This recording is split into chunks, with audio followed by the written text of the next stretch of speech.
If you're thinking of buying a 2-inch lift for your MR Triton, make sure you're watching this video first.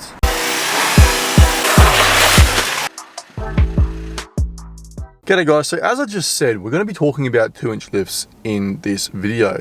Now, 2-inch lift, one of the most frequently talked about and installed mods for a full drive overlander. I want to start by talking about why people install lift kits in a stock full drive. Obviously, when a full drive comes out from factory, they are relatively capable vehicles, but they're designed to be appealing to the average person. You don't want your vehicle to be really jacked up from the factory. Obviously, tradies aren't going to want a jacked up full drive to have to lift stuff and put it in the tray of the ute. Generally speaking, they sit at a pretty comfortable ride height. Not too high so that you can still get into those car parks in built up suburban areas and use it as a practical day-to-day vehicle, but not so low that it's not usable. Obviously, there's different tiers to the automotive market. You've got your normal sort of sedans, you've got your SUV tier, things like X-Trails and Mitsubishi Outlanders and that sort of stuff. And then you've got your full drives, you know, your dual cabs and your wagons, your Tritons, your Hiluxes, your Land Cruisers and all that sort of stuff. Now, one of the reasons why I bought an MR Triton is because it's got a good ride height from the factory. It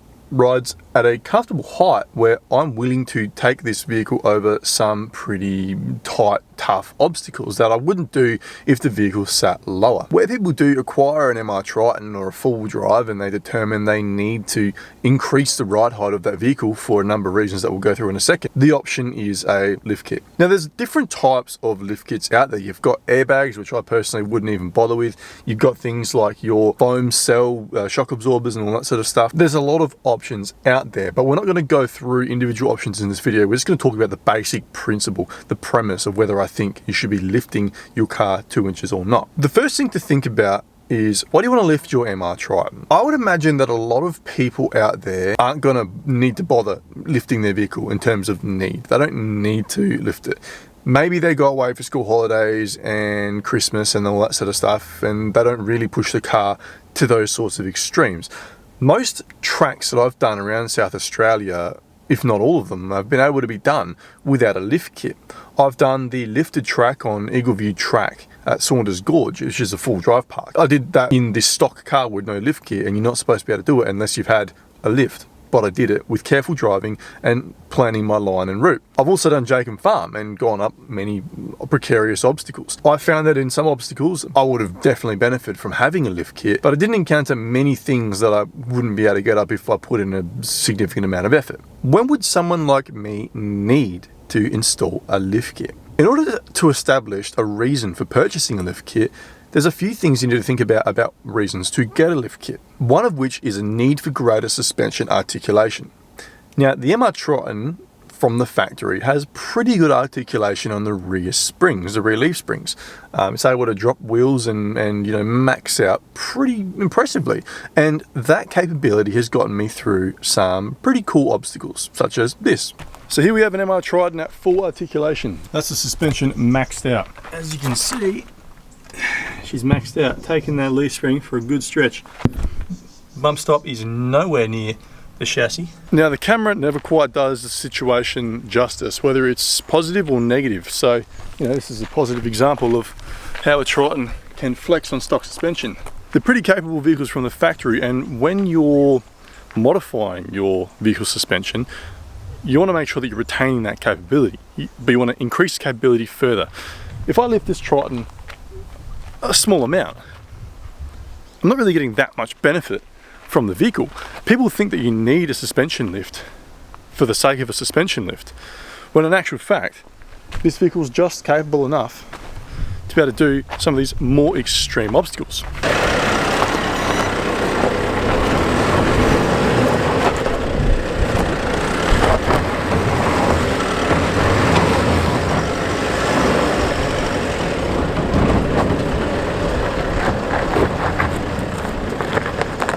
There's also a need for a lift kit or a suspension improvement, not necessarily a lift, when you're frequently encountering obstacles such as corrugations.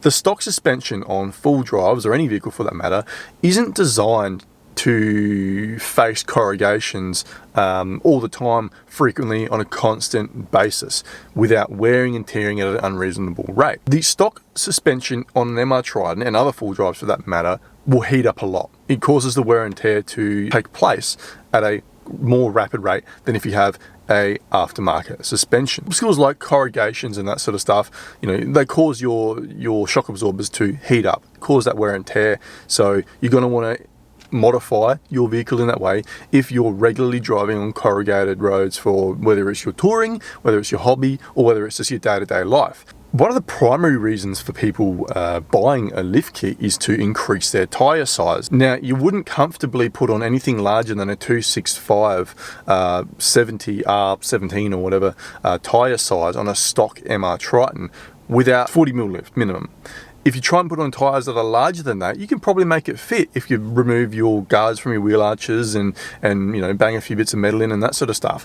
But it's not going to sit comfortably. You'll probably get some scrubbing. No, you can't fit 33-inch tyres on your MR Triton in the stock wheel arches without doing a bit of modification. So if you want to comfortably fit a set of 33s on your MR Triton, you're going to want to put in a pretty significant lift, as well as a number of other control arm modifications to make that work. And the other reason for changing your stock suspension, installing a suspension kit with a 40mm lift, would be better load carrying capability. If you are drastically increasing the load that you're carrying in the rear of your MR Triton, you're going to want to upgrade the constant load rating of your rear suspension, your rear shock absorbers. Now, this can probably be done without a lift, but I don't believe it can or is commonly done. You're going to end up with a 40 to 35mm lift kit in your vehicle. Now, that said, I've got a constant load of at least 150 kilo, including my fridge and rack and all that sort of stuff from the back of my Triton, and it rides quite well. In fact, it enjoys that level of weight. If I'm going to install significantly more weight than what I've currently got in the rear of my vehicle, or if I'm going to be towing and it's going to have a significant ball weight, then I'm going to want to change the suspension. This is the current setup that I've got on the rear of my MR Triton.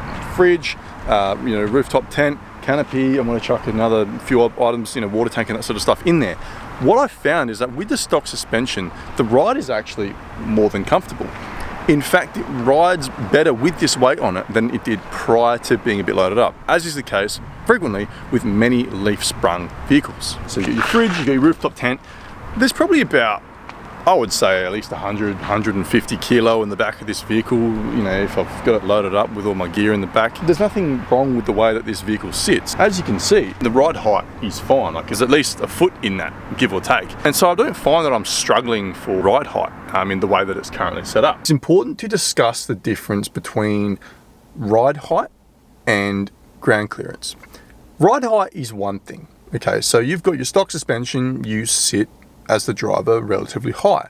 You improve your suspension by installing a lift kit, whether it's 40mm, whether it's something like 6 inches or something like that. You're going to be sitting up much higher. The other thing to discuss is the height at which your rear diff sits. You can put in whatever lift you want in the rear of your vehicle, but that diff is going to sit at the exact same height, because increasing the lift or raising the rear of your vehicle through suspension lifts leaves the diff at the exact same height. Not going to have that much better off-road performance. The only way to raise the height of your diff is to change the tyres. You want a larger circumference diameter tyre. So my personal recommendation to you is to not rush out and buy a lift kit too soon. I'm not saying save it for absolute last. There's nothing wrong with chucking on a bull bar, rear bar, some rock sliders, and then doing a lift and chucking on some larger tyres if your vehicle is going to sort of sit in that configuration.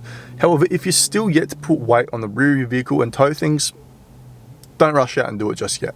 I would argue that every MR Triton out there is capable enough to do what the average sort of person does with their full drive on the weekend and that sort of stuff. Someone who takes it a bit more seriously like me, it still does more than enough. The articulation isn't perfect. It's not a comp truck rig.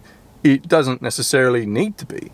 It just needs to get me from A to B, and it needs to flex a bit and get up those, those obstacles, spin a few wheels, give me a good time on the weekends and days off work, and that's all it needs to do. So don't rush out and grab a 2-inch lift just yet.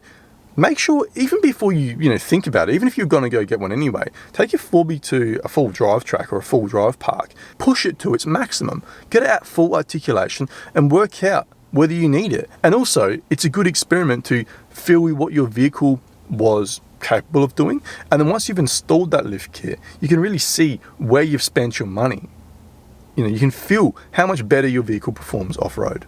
So as always guys, I hope you've enjoyed the video. Make sure you like, share and leave a subscription down below. Also in the comment section, chuck down a comment to tell me what lift kit you installed in your MR. Did you get a 40mm lift? You know, what size lift did you get? And also let me know what brand and what type of suspension you ended up buying. As always, we'll see you in the next one.